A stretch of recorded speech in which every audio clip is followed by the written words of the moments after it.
Good evening, good evening, good evening, everyone.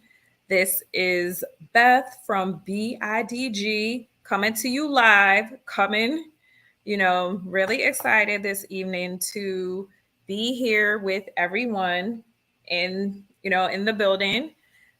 We have a special guest that is going to give us some of an update about what's been going on after the Prop 22 question legislatively. We have Raheem, or as I like to call him, Rah Rah, in the building tonight. We are expecting a few other guests. So, just stay tuned. We do have an agenda tonight. So, first on the agenda is BIDG in the community. Second item on our agenda is Shannon Liss-Riordan looking to connect with drivers based about things that's going on with the Massachusetts Attorney General's office. Third item on our agenda is status on 501c3 filing of the organization. I have some good news about that. Fourth item on the agenda, driver cooperative plans. And fifth item on the agenda, what my coveted guest came on here to talk about is gig worker legislation after Massachusetts Not for Sale. Where do we go from here? So I am very excited and happy to be here with everyone right now. And so the first thing I always like to go over is a little bit of our history about the purpose of BIDG. And what does BIDG stand for, you may ask? Well, if you don't know, now you know. It stands for Boston Independent Drivers Guild. And it was a group of drivers that came together that formed in 2018. And they realized they had a lot in common and they wanted to be treated with fairness. They wanted to be treated with respect.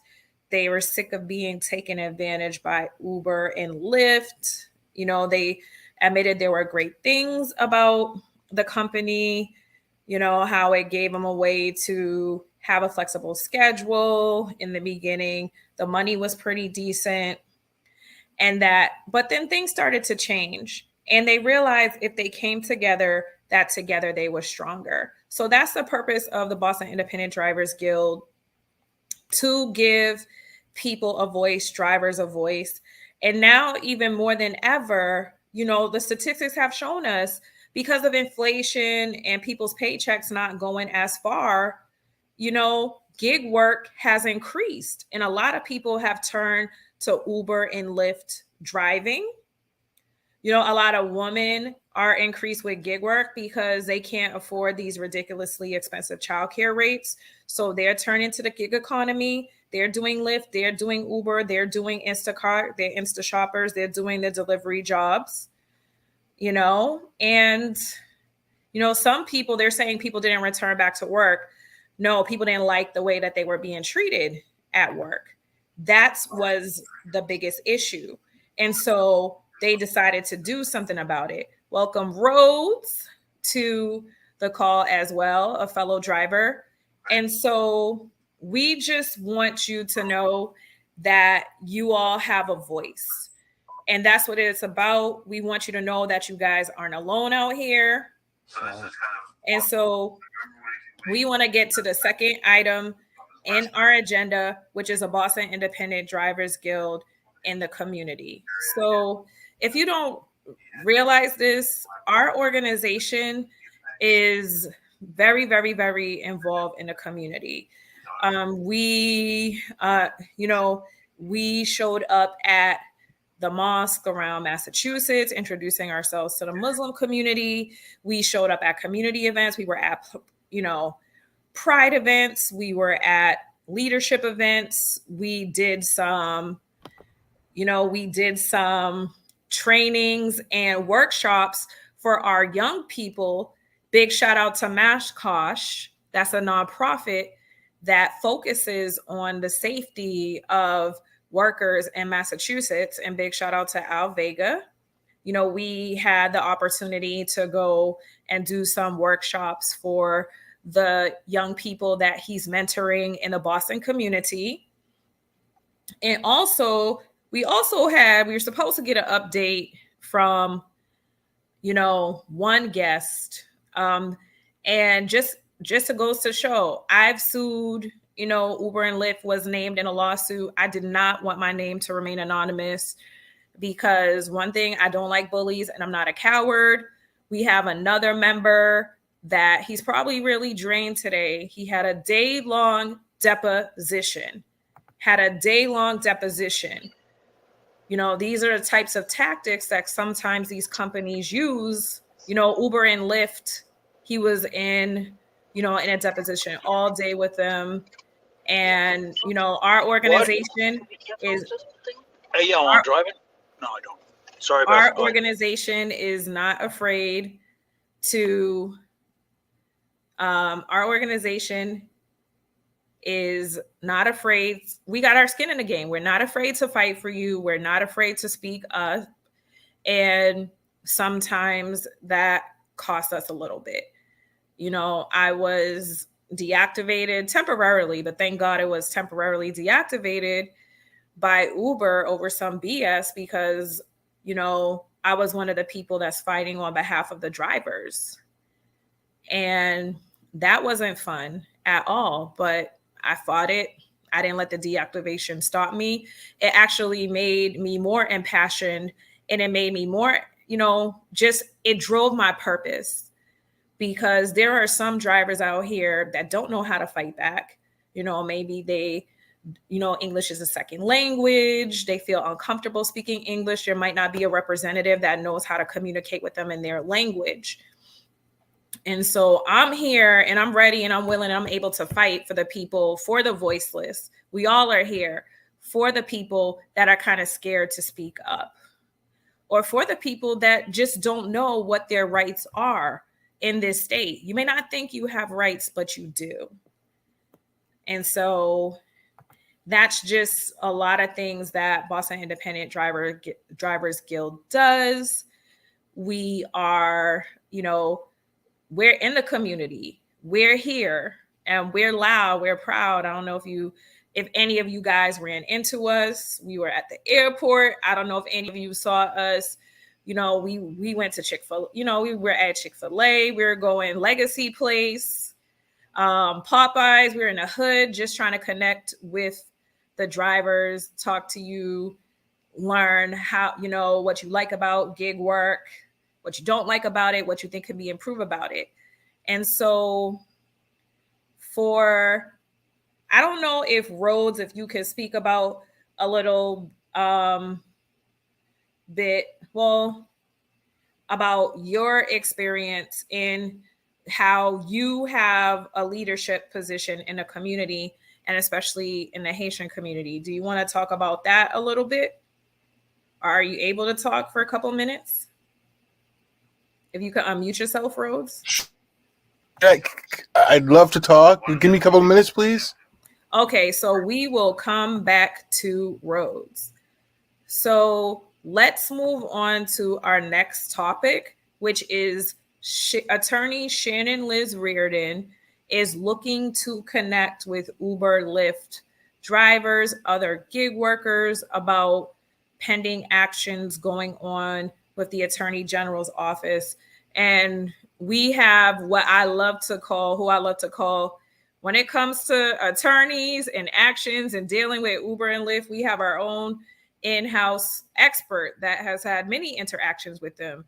So we give you the one, the only Steve Levine. Would you like to talk about, some of your interactions with Uber and Lyft and with Shannon and how she's been able to help you out? So far, she's helped me out with DoorDash. Well, actually, not DoorDash. I mean, Instacart so far.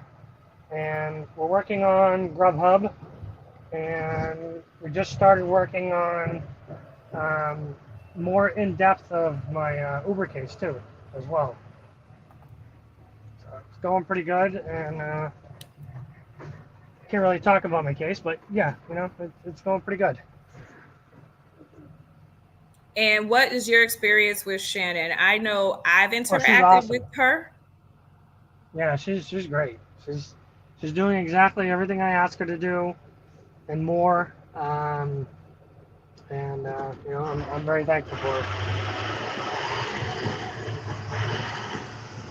Yeah, so I mean, she's a true professional. I've interacted with her. She's great. She has years of history suing Uber and Lyft and all these other, all these gig companies that think it's okay to mistreat their workers and exploit their workers. And I really, I really, we're encouraging we're encouraging drivers to interact with her, reach out to her. I know a lot of drivers are angry and annoyed because of this upfront pricing. And some people like it because you can see the trip destination, but there's other things that people don't like. There's no more long pickup fees or any of that nonsense. There, surge is included with the upfront pricing. And if you had to wait a longer time for your client, you're not getting that extra money. If you drove extra distance for that client, you're not getting that. And it also allowed them to cut rates as the Cape, which, as we do have a driver here that's familiar with that area. I've been, driving in that area before. And that kind of was a hidden jewel for a lot of us rideshare drivers because the rates on the Cape were actually more, almost twice as much as the rates driving in Boston. And it was for longer trips. So now the passengers are getting real pissed off because I heard someone said in a driver group for Boston, they had to wait an hour. They tried to order an Uber. It took them an hour. Then they finally switched over to Lyft. But as we know with Uber and Lyft, monkey see, monkey do. So when Uber does something, usually Lyft follows. And so it's probably only going to be a matter of time before Lyft switches to upfront pricing as well. And so if you're angry about that because we're supposed to be getting paid per mile, per minute, and things like that, please feel free to reach out to her and just let her know how you feel. If you've been deactivated by Uber or Lyft or taken advantage of by Uber or Lyft and having some ongoing issues with Uber or Lyft, please reach out to our office and let them know that Boston Independent Drivers Guild sent you. And so what I will do is I will actually, if you could just bear with me, I am going to, post their email address in the chat. So if you do have a bone to pick with them, and I'm sure all of us do, a lot of y'all are not loving Uber right now, especially from these comments I see in this drivers group. I know a lot of y'all aren't loving Uber right now. I'm going to post the link to reach out to her office right in the chat. And actually, it's really easy. uberlawsuit.com. All together. No underscores or anything like that. So it shows up on Facebook. It showed up on our YouTube channel. And so please reach out to her, connect with her if you can. You'll thank me later. I promise you all, you will not regret it. And so next, we are going to go on to our next topic, which is our organization has filed for nonprofit status. We filed as a 501c3 organization. And we made it through the first process. And now we're under a second stage, which is called the review stage. And I'm not sure how many of y'all tried to get in touch with the IRS during the pandemic, but I know it took me months to get in touch with them. It will automatically hang up and dial up. It only took a few hours. I had talked to 3 different people in the IRS to get the information that I needed, but the fortune is in the follow-up. And we have a lot of work to do in our community. There's over 300,000 registered gig workers that our mission is to help. And our goal within a year, especially after getting our 501c3 status, is to be able to connect with 10% or 5 to 10%, 15 to 30,000 gig workers. And the goal of Boston Independent Drivers Guild forming as a 501c3 nonprofit is we want to educate the public. We want to educate the drivers about gig work. We want, that you do have certain rights, even though you may feel that you don't, but you do have rights.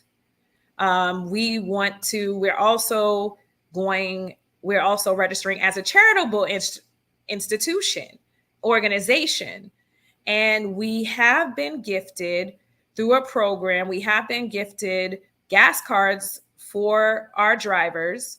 And we're still waiting on getting those in. But as soon as we do get those gas cards in, we will be raffling them off to our hardworking drivers. Gas isn't as expensive as it was a few months ago, but it's not at $3 a gallon like it was before. So we do realize that gas is a big expense.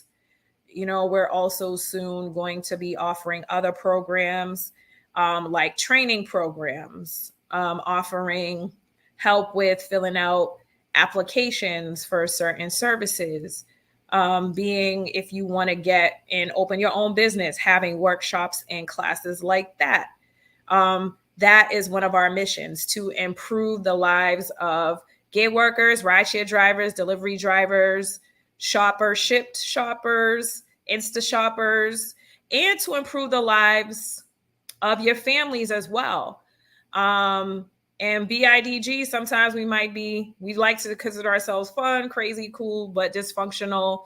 And most of all, loving family. We love our drivers. We want our drivers, we want to see, drivers make as much money as they can, not be taken advantage of, not being exploited.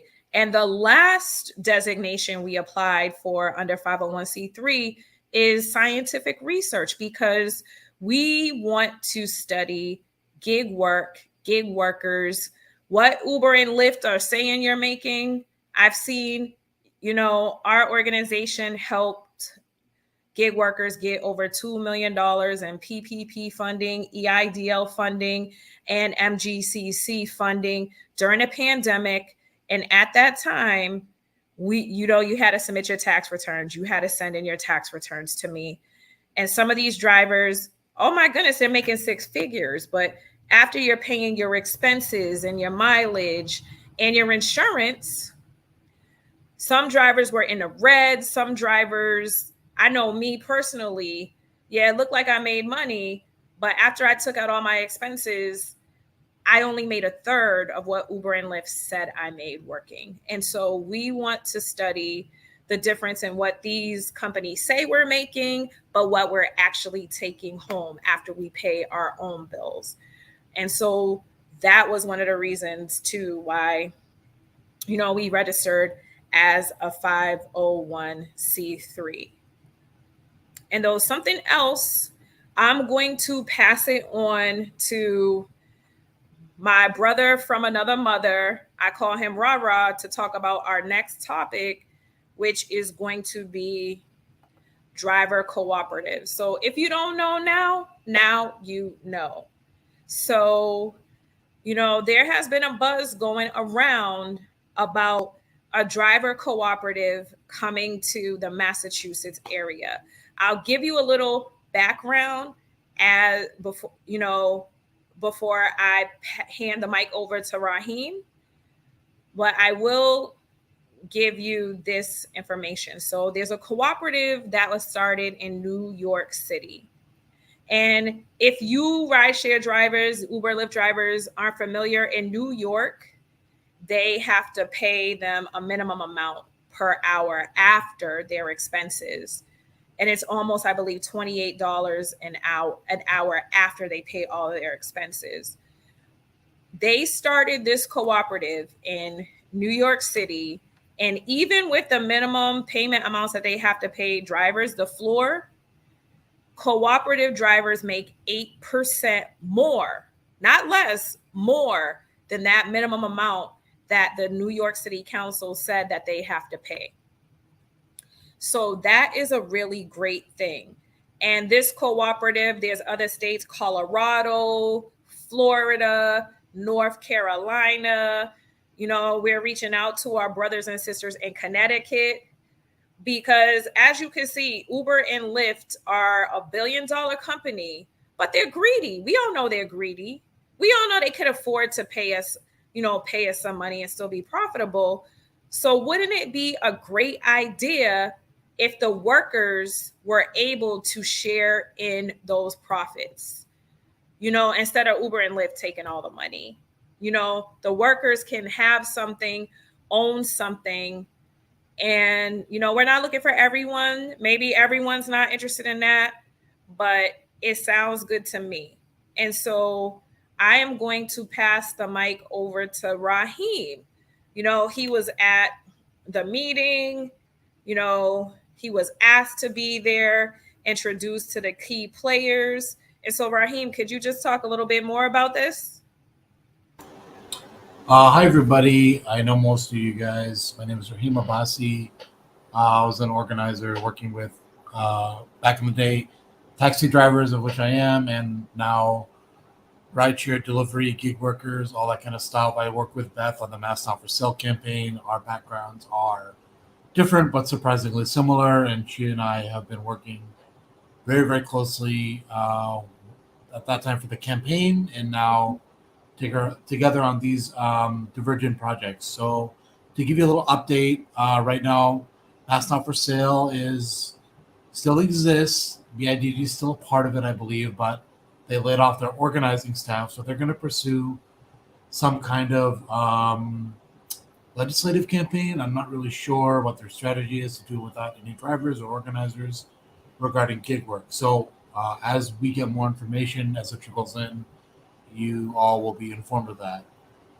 So second, we are pursuing alternatives for the current gig economy. One of the big things, like Beth said, is a co-op. Now, co-ops are not a new idea, and they're not perfect either. But I think with regard to this economy, in regard to the work we do, we're doing 99.999% of the work for less than 50%, sometimes only 25% of the pay, right?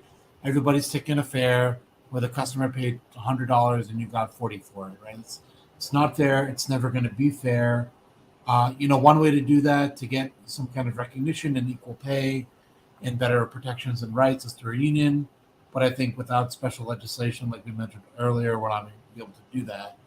But BIDG keeps, we're going to keep moving forward to organize and advocate for drivers. So going back to the co-op, now what it does is it makes the people who work there or work for it part owners.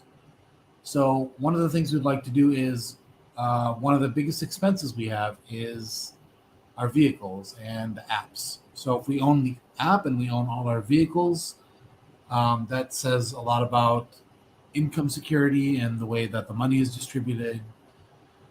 You're not going to see, ideally in a couple of years, the app is running, it's got a good fair amount of market share, it's plenty of drivers, plenty of customers, and everybody's kind of pulling business resources, and we'd be able to negotiate lower repair rates and buy our own insurance policies, have our own garage, maybe even have our own fleet, like a non-owner operated fleet that drivers can come in and they can work and they can get paid fair wage for fair work.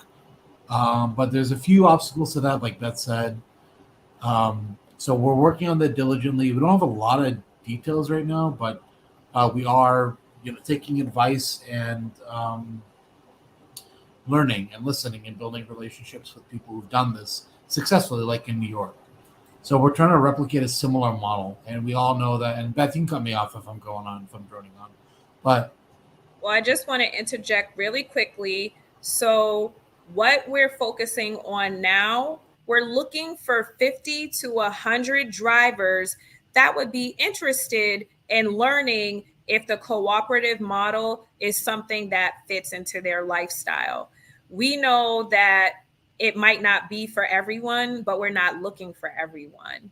And so if you're interested in attending an information session, it's not run by BIDG, it's run by experts, cooperative experts. These are experts that have started numerous cooperatives in the United States and were specifically brought in by the New York Cooperative to see if there's interest in starting a cooperative here in Massachusetts where you can make 8% more, probably more, because they keep on slashing the rates here. We know New York is just as expensive. Well, actually, it seems like Boston's more expensive. And so we have it here we put it's on our YouTube channel, on the comments, in our Facebook channel that we're streaming live from, in the comments. So if you're interested and other rideshare drivers, other Uber, Lyft drivers that are interested in learning more about what a cooperative is and to see if it's something that would fit into what they're looking for, they're sick of being taken advantage of by Uber and Lyft and they want to look at something different where, you keep more of the pie, you get paid to how much you work. As we know, sometimes you could work 10 hours, 8 hours, 4 hours and only make $50. And that's before your expenses. And this model is not like that. So if you're interested in learning more about attending just an information session to learn about what a cooperative, a driver cooperative, and this has been successful, nothing is guaranteed. However, this is a business model that has been proven successful in New York City, and they are expanding it to other states, to other cities all across the United States. And so if you're interested, like I said, I put the JOT form in there. There's a QR code on the JOT form if you're really one of those tech savvy type of people, or if you're old school, you could just type it in a computer, type it in your phone, type it in your tablet, and share it with lottie-dottie everybody, your friends, to tell a friend, to just spread the knowledge out. And I'm just going to give it back to Raheem. All right, yeah. So we're very like Beth said, we're still at the planning stages. I think a research study is something really important, and we're trying to raise funds for that. So we'll give updates on that later when things are more rolling. We need drivers to be interested so we can start putting stuff together, so we can have so it's like any other organization, really. It's going to have a few core anchor members who are doing the work, who are like the administrative work, who are doing the meetings, the fundraising, the contacting, things like that, and the development, and then other auxiliary members who are just working, contributing, whether it's like dues or fees, obviously small money, and just doing the work and testing the product and seeing how things go. Because we're all drivers, we're all workers here. We know how things are. We know how bad these apps are. We know that Uber has a really good app, but they keep updating and adding new stuff. Some of it seems helpful, but whenever these companies add anything, is it really for us? No, it's for them to steal more money out of your pocket. So that's kind of a baseline. Did I miss anything, Beth? You're muted. Thanks, Raheem. Great catch. So a couple of things to note. So they do have a viable app. There is a lot of funding available from the federal government. There's a lot of fundraising resources available, and all the things that you said, which could be seen as impediments, we have the system in place. Also fundraising. So I am also a owner, operator, a worker owner of a cooperative, but it's in green infrastructure. And so I volunteered at something called the Dorchester Food Cooperative. Y'all can Google it if you want to, Dorchester Food Cooperative. And the great thing about this is if some of you guys don't live in rural areas or in some urban areas inside the city of Boston, there are what you call food deserts. And Dorchester is one of those places that's considered a food desert. I think they have what, South Bay, maybe? The Stop and Shop over there. There's not that many grocery stores. Whereas I live in Dedham and I could walk to a Whole Foods. My Whole Foods is like 7-minute walk. I just have to walk over there. And I have a grocery store at my fingertips. And so the Dorchester Food Cooperative was able to raise over $3 million. And so that's a big deal. And that's that's our vision for this drivers cooperative. We know there's some places in Dorchester, Mattapan, Hyde Park that are transportation deserts. We know there are times when our seniors can't get rides to and from their appointments. It's happened where I have seniors that I call family that I love have called me, and I've had to either order a ride for them or come pick them up myself. Get a taxi. One time I had to order a livery car for my own mom before. And my mother's a senior. And so this has happened to me as well. And it affects my family. Or in rural areas, there are transit deserts too, where sometimes people can't get to jobs because they don't have a car and they can't afford a taxi or a livery vehicle or an Uber or Lyft. So that's our vision, to have green, use green energy, hybrids, electric cars, and be able to provide transportation to people, affordable transportation to people that don't have access to it as well. And so those were just some of the other things that we're talking about. So like I said, if that's something, if you like potentially helping people out in the community, if you want to be an owner, a business owner, an owner operator, investor, like I said, that JOT form is in the chat. Please feel free to fill it out. And, you might as well, are you going to watch, sit around and watch things happen? Or are you going to make things happen? Or are you going to be one of those people that are watching things happen and complain about what you want and what you could have? I know I'm watching, but I'm also making things happen. And so I just want to say, spread the word, come to an information session. It is going to be virtual and we would love to have you. Anything else you'd like to add, Raheem? No, that's it. That's a really great start so far. Yeah, this is going to be like a big deal. So it's going to be one of the first in the big city. Just one thing I want to add in, like New York City, it's the world capital of for hire transportation, for hire vehicles, right? The famous yellow cab, the Uber and Lyft. And just to add that New York City was the only jurisdiction in the world where Uber had to follow the rules. So if this little co-op could jump through all those hoops with the TLC in New York, then we can really get it done here. I don't think that, for one, the DPU that regulates this industry, the TNC industry, it's new. They don't know what they're doing. So we'll get whatever approvals we have to deal with, we'll get through really quickly. And two, Boston is always a good test market. It's a high-income city. The people who use these services are they're tech savvy, they're wallet savvy. They don't want to spend all their money.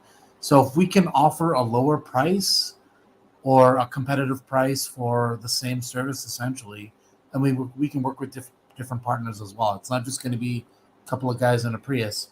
We're gonna redefine the transportation, the for-hire transportation industry across this country. So getting it on the ground is really important.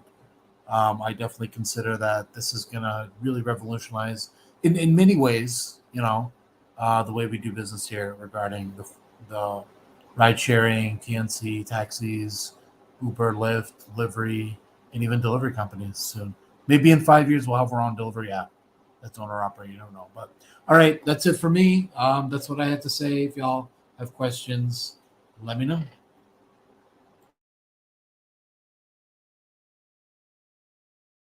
Thank you so much, Raheem, for that information.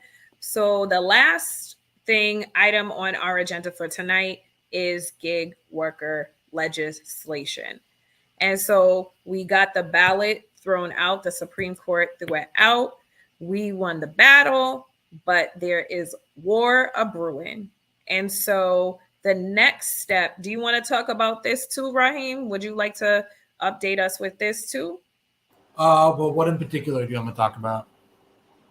Well, just what's the next step legislatively? They're looking. Oh, okay. Mm-hmm. Yeah. So, there's a new session. So the legislative session ended. Just to give you a little background on dirty Beacon Hill politics. The last session ended end of July, I believe, or recently, last few weeks. And as you know, all the seats are up for election. Everybody went home to their districts to campaign and to do end of the year stuff. So the primaries are next month. People should be out voting. You should know. Maybe something we can work on for next year or the next session after is we can do like a questionnaire for candidates, how they stand on issues regarding this. Kind of like similar to the way labor union will score people too. Anyway, just put a pin in that. So there'll all be a new session will come in January when the new legislature is seated. And what's going to happen is there's already an act. Well, it's dead now, H1234, right? But they're going to come back with another bill like that, probably stronger. And in 2024, they're going to come back probably with another ballot initiative if they can't get a bill passed to take away workers' rights. So right now, like I said, the AFL-CIO and Mass Not for Sale, what's left of it, are working on that. We don't know what it's going to look like. We don't know what it's going to be. Hopefully, at the minimum, I'd like to be in the room just to say, hey, what is this? What is that? I am open to working with other driver organizations that are not paid directly and indirectly by these companies. So nobody who has a conflict of interest. Obviously, I don't want to say names. But that's what's going to look. It's going to be open. I think we should be talking to and meeting with legislators where appropriate. I think a lot of new candidates are going to come in who are friendly faces, who we know personally, who have helped on their campaigns. We're going to get a new governor, a new a new attorney general. Ideally, obviously, this is my personal choice, but Shannon Liss-Riordan wins, and we'll have a really good AG who's going to protect workers' rights. A lot of stuff going on. So the legislative campaign, we'll see what happens. Obviously we're there to, if there's a good bill that's being proposed, we'll support it. We'll work to help it out, to try to get it passed, and the membership hopefully will too. But we don't want to end up like Washington, where the Teamsters organized lobbied for a bill and then at the end asked the governor not to sign it. We don't want to end up, I think it's Connecticut, where somebody got a contract to represent drivers and they don't get what's due to them. We want to have good protections in place. We want to have appropriate compensation. We want to, if you get deactivated, to have a daily stipend, because most of us work 7 days a week, so daily, not weekly. And some kind of protection and retirement plan and all that stuff. So obviously it's open right now. Everything is open on this. So, but I'm not going to negotiate with a company that is, one, negotiating in bad faith, and two, is continuing to screw over its workers. So that's my piece on that. And if you want to add anything, Beth, by all means. Well, one piece I'd like to add to that is we demand. We're not asking, we're not begging, we are demanding that any legislation for Uber, Lyft gig workers have gig workers involved. I am sick of people that do not live our stories, that do not live our lives, that don't know rideshare and gig work, and excuse my French, don't know their ass from their elbow when it comes to this type of work and what we deal with, what we go through, getting carjacked, getting raped, getting assaulted. We see the videos every day. I'll be damned. No, we need driver participation in any type of legislation that is written. Drivers have to be at the forefront. And I just want to put a disclaimer in here. We have applied for the 501c3 status. Once we get it, I have the form filled out, but can't send it into Uncle Sam until we get the designation. But we will be doing some political work as a 501c3. We can only use up to 10% of funding for anything legislative, and we do not endorse any candidate. We can't as a 501c3. So we have to follow the rules, but we know right is right and wrong is wrong. I'm really excited about this legislative session. I'm excited about these elections. I can't wait to see the results, to see who we're going to have to call. Who are we calling? Whose office are we calling? I mean, we could already call the people that, there's no incumbents, their seats are safe, and let them know how we feel.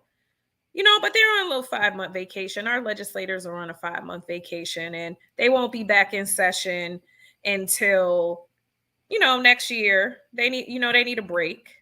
And so does anyone have any thoughts about the next steps for the gig worker legislation?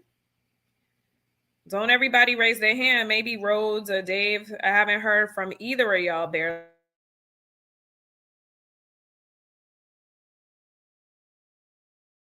Rhodes, Dave. Rhodes, Dave.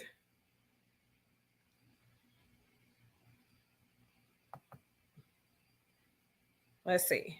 Do Rhodes. Nobody wants to say nothing, Rhodes? Well, I guess not. I guess the cat has their tongue. Oh, we got Steve. Steve, you want to say something about this legislative stuff? I didn't get to hear any of it because I lost signal. I'm working at the airport. I got like 0 signal here almost. Okay, so they're on a legislative track to legislate the gig companies like Uber and Lyft, and we're demanding that any legislation has full driver input in it. And what do you feel about that? You want to say something? See, I knew Steve had something to say. Thumbs up, big thumbs up, because that's exactly what we need. Yes, we need a voice, and it's bad enough we don't have a voice. We need it. We need it bad. Okay, so on a positive note, I like ending things with a thumbs up. Y'all have the goings ons. And so what I'm going to do now is I'm going to post our website. It's really simple, BIDG.org. We have a monthly newsletter, like our Facebook page, follow us on Twitter, show your support for us. Anytime you have an issue, we do have an intake form. If you have an issue, please reach out to us. If you have any questions or concerns, we are here for you. I will tell you this, it's been really busy. We are backed up. So please do give us a few days to get back to any inquiries. Give us a few business days, because, we're all volunteer army right here. And so thank you so much for tuning in, everyone. And any way we can help you, please don't hesitate to call us. It also has our phone number. So reach out to us, call us. You can text us. You can also text us messages. Thank you, everyone, for being here. And the replay will be available soon. We will be rebroadcasting this on all of our social media channels because we know drivers have crazy schedules. As you can see, we got a couple of hardworking drivers here. Look like I think 3 of y'all are working right now. I know that, so I gotta give the big shots out to Steve and Dave and Rhodey over there because I know they're working hard. Okay, and so I'm ending the broadcast. Bye, everyone. Thanks for tuning in. Bye, everyone. Be safe.